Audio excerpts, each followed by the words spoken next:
Gabi-gabi, dumadaan ako sa lumang simbahan pauwi.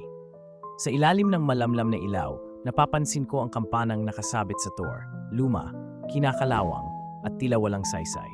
Ngunit isang gabi, habang naglalakad ako, biglang huminto ang hangin. Naramdaman ko ang malamig na haplos sa batok, kasabay ng kakaibang kaba na hindi ko maipaliwanag.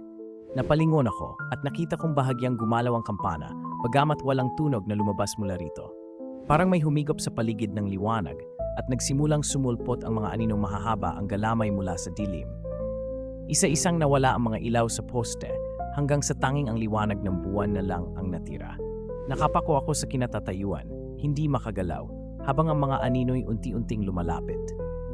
Sinubukan kong sumigaw ngunit walang lumabas na tinig. Nang malapit na sila, napansin kong wala akong anino, kinuha na pala nila. Sa huling sandali, naramdaman kong may malamig na kamay na humawak sa puso ko, hinihila ako palayo sa liwanag.